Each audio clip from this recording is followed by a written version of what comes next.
Amados irmãos, a paz do Senhor, bem-vindo ao canal Mover Pentecostal, o nosso canal para nós meditarmos na Palavra de Deus.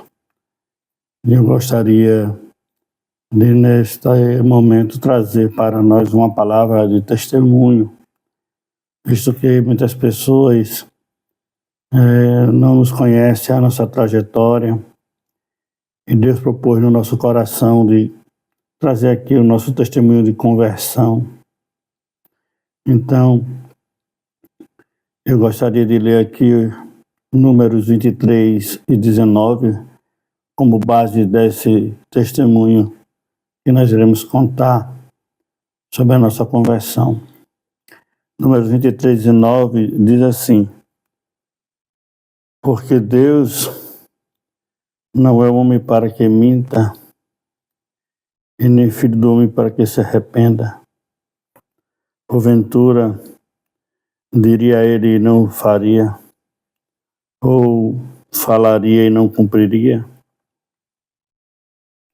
Essa palavra, ela foi dada à minha mãe. Eu me chamo Leonardo Correia, sou de Natal, da cidade do Rio Grande do Norte. Sou o quinto filho de 7 irmãos, 5 homens e 2 mulheres. O nome da minha mãe, Lourdes Cruz, e do meu pai, Hermano Paulino. Os meus pais sempre foram religiosos, sempre foram católicos, praticantes, sempre levavam a gente para a primeira comunhão, fazer o catecismo para a primeira comunhão. Esses demandas que os católicos praticantes sempre faziam parte. Mas, quando Deus tem um chamado para uma família, um chamado para uma casa, Ele sempre trabalha, sempre vai realizando as suas promessas. Na nossa rua passava um irmão chamado José Gomes, que vendia frutas e verduras. E a minha mãe, cliente dele, então sempre ele estava ali levando mercadoria lá para minha casa, minha mãe sempre comprando. E ele aproveitava todas as oportunidades para falar de Jesus para ela. E aprove Deus, algum tempo depois, ele foi morar próximo da nossa casa. E lá também conhecemos a sua esposa, a irmã Zecinha, a qual tornou-se amiga da minha mãe e passou a evangelizar. Então, algum tempo depois, a minha mãe se converteu e agora a nossa casa passou a ser alvo da graça do Senhor. A minha mãe convertida, com o mesmo ímpeto de novo convertido e com a mesma dedicação que tinha quando católica, passou a nos levar, enquanto menores, para a casa do Senhor.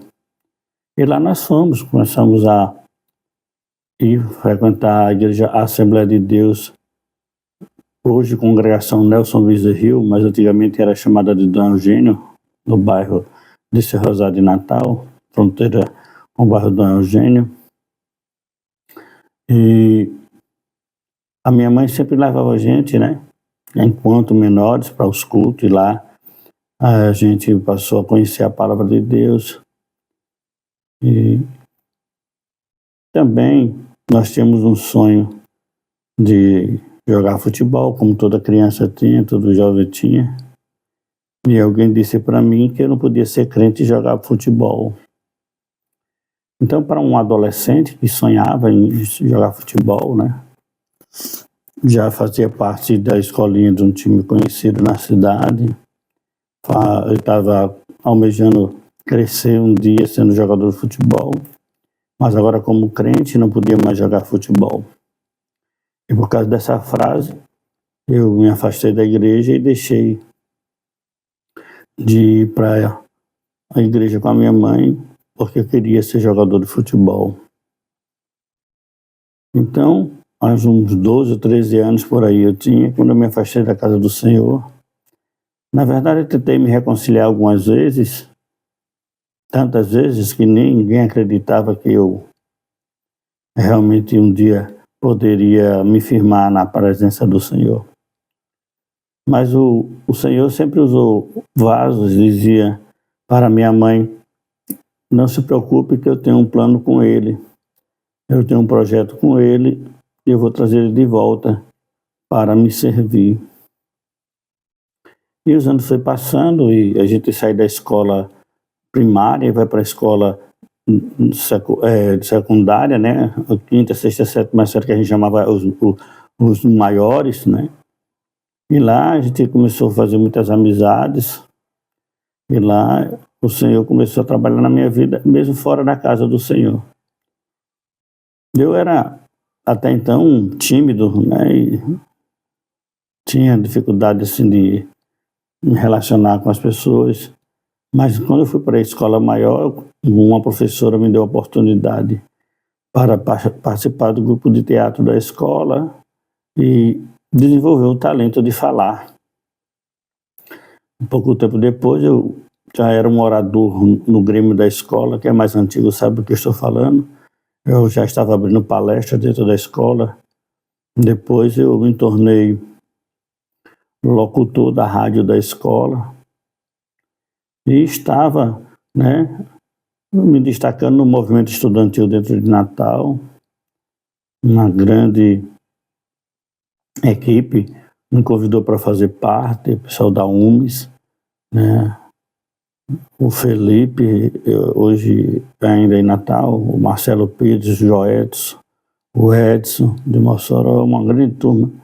E a gente tornou-se um grupo de liderança estudantil dentro do estado, uma força muito grande.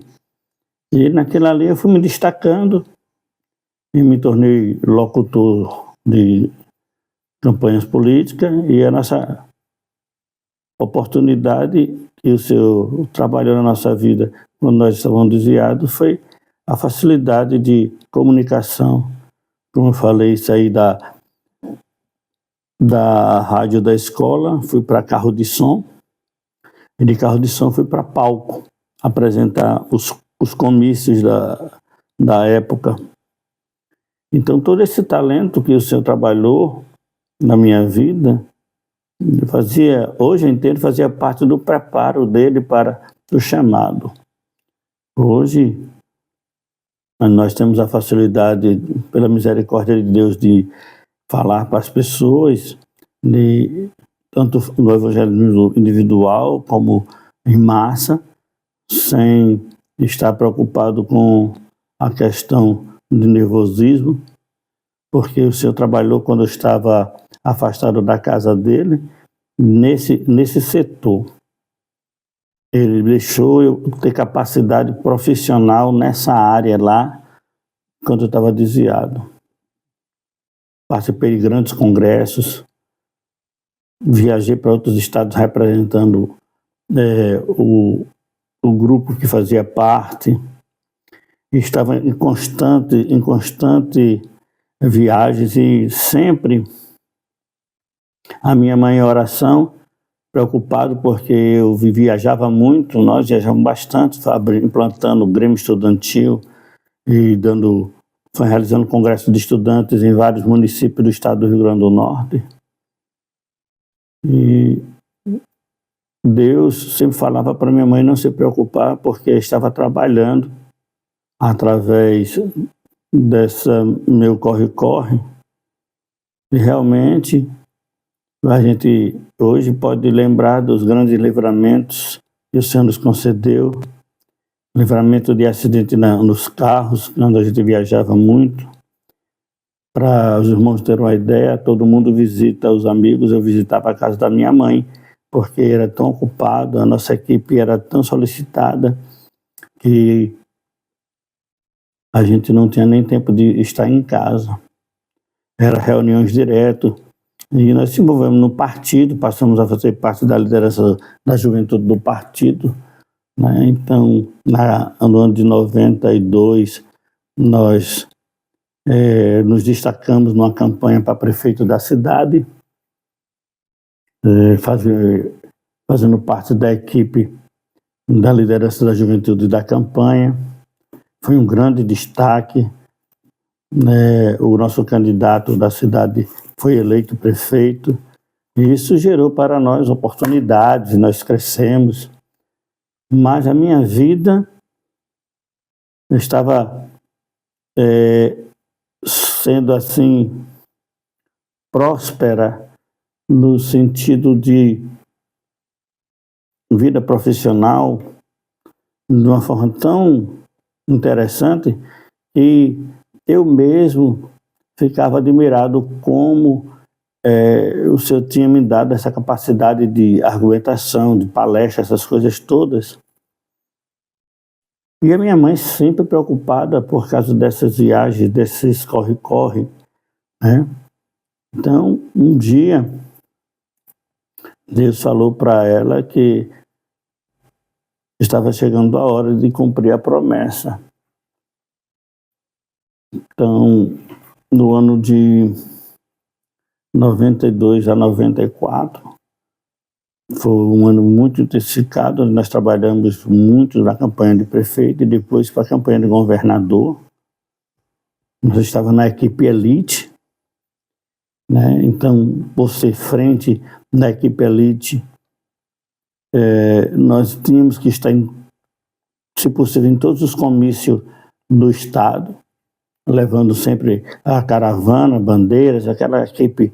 E quando você vai no comício, você vê com bandeiras, aquela coisa, nós ficamos responsáveis por aquilo, juntamente com o Joedson, o Edson, com o Felipe, e com uma grande equipe, o Marcelo Pires, uma grande equipe de liderança estudantil dentro da cidade de Natal. Tenho que lembrar-me aqui também da Jeane Gomes, né, e do Mosquito, que também foi liderança do movimento estudantil, mas ela também liderança da juventude de Natal, da Jonate, da Arte Jovem. A Jonate era o Redalvo Felipe e a Arte Jovem era o Mosquito, o Henrique, e nos deram a oportunidade de estarmos ali na coordenação de eventos juntamente com toda a equipe. E isso fez com que a gente ficasse bastante conhecido na nossa cidade. Mas um dia chegou o dia da convocação. Eu sempre envolvido em eventos, né? Um irmão que trabalhava na segurança de eventos perguntou se eu também não queria fazer parte da equipe de eventos, e a gente passou a fazer a segurança também em alguns eventos. E exatamente num evento desses, em 93, em 94, sendo segurança de um cantor famoso da Bahia que estava fazendo o seu bloco lá em Natal. Exatamente nesse dia 10 de dezembro, o Senhor se revelou para mim. Me convocou para voltar para casa. E essa convocação, eu estava trabalhando no meio da multidão, e foi como se o meu espírito saísse de mim, e eu me vi no meio daquela multidão e uma voz disse: acabou o teu tempo aqui. E exatamente depois que essa frase acabou, depois que eu ouvi essa frase, uma dor muito grande no meu peito começou a apertar. E eu passei a sentir uma angústia, um medo. Passei 3 dias sentindo medo e angústia. E só conseguia dormir quando eu orava. E eu dizia para minha mãe o que estava acontecendo, e ela não falava nada. Mas quando foi na segunda-feira, no segundo dia dessa situação, ela disse: vamos na casa da irmã Dalva, no bairro Nordeste, em Natal. E quando foi na quarta-feira, dia 14 de dezembro de 1994, eu entrei na casa da irmã Dalva, uma casa que ficava lá no fundo, Lá tinha que passar pelo corredor. Ele lá começou a cantar os hinos da harpa. E antes de qualquer coisa, ela perguntou: moço, o que é que você está sentindo? E eu comecei a contar para ela a angústia que eu estava sentindo durante esses 3 dias e a dificuldade para dormir. E de como só eu conseguia dormir se eu orasse. E ela perguntou se eu queria me reconciliar. E naquele dia, para a glória de Deus, eu me reconciliei com o Senhor. Após a reconciliação, oraram por mim, e ela já foi usada numa palavra profética, dizendo: o Senhor vai te levantar como missionário, jovem, porque essa era a tua convocação. E te digo mais, se tu saísse daqui sem se reconciliar, do lado de fora do meu portão está o anjo da morte com uma ordem para te levar. E glória a Deus que eu me reconciliei no dia 14 de dezembro de 1994. E com essas palavras, firmo que está escrito aqui, no capítulo 23, verso 19 de Números. Deus não é homem para que minta, e nem filho do homem para que se arrependa. Ele disse para minha mãe não se preocupar que ia me trazer de volta. E passou-se em média 7 anos. Mas ele me trouxe e hoje eu estou aqui. Desde 1994, na sua presença, sustentado pela sua graça. Muitas coisas aconteceram, mas o tempo não nos permite contar tudo o que aconteceu. Mas, pela graça do Senhor, Ele cumpriu suas promessas. Hoje nós fizemos cursos de missões, temos experiência missionária, tivemos o Tocantins no Maranhão. Você pode ver aí no nosso canal, Mover Pentecostal, tem lá o vídeo com o nosso testemunho missionário. Eu não vou entrar aqui em detalhes, você pode olhar lá, tá certo? E só quero dizer para você, que se de repente você tem um parente que já se reconciliou várias vezes, assim como eu, e que toda vez que ele estende a mão para se reconciliar, você nem acredita mais que ele possa se reconciliar, comigo também foi do mesmo jeito. Eu me reconciliei tantas vezes que as pessoas já dizem assim, de novo, mas um dia o Senhor me pegou de jeito. E eu quero lançar essa palavra profética agora para você que tem um parente que você não acredita mais na conversão dele. O Senhor vai pegar ele de jeito. O Espírito Santo vai convencê-lo, vai dar o decreto, e ele vai se reconciliar, ele vai voltar para a casa do Senhor, e vai servir ao Senhor como o Senhor tem prometido, porque Deus não é o homem para quem minta, nem filho do homem para que se arrependa. Se esse testemunho, esse breve testemunho, falou com você, compartilhe ele. Siga a gente no canal Mover Pentecostal. Dá um like, compartilha. Vamos fortalecer esse canal para que a gente possa sempre estar trazendo aqui uma palavra. Tem outros vídeos gravados lá que você pode acompanhar, tá bom? Nós estamos aqui hoje servindo ao Senhor na Igreja Missões Urbanas Sal da Terra, em Fortaleza, na Avenida Osório de Paiva, 5305, no bairro do Canidezinho. Igreja presidida pelo pastor Robson Braz e pela pastora Catiane Braz. Os nossos cultos é na segunda-feira e quarta-feira às 19 horas, nos domingos 7 da manhã, com a consagração, e às 18 horas. Você está convidado para conhecer a nossa igreja. Também está lá no Instagram, MUST_Fortaleza. Conheça a Igreja Missões Urbanas Sal da Terra e venha conhecer as coisas maravilhosas que o Senhor tem feito. Lembre-se, Deus não é homem para que minta, e nem filho do homem para que se arrependa. Paz, em o nome de Jesus, o seu irmão e servo, Leonardo Correia.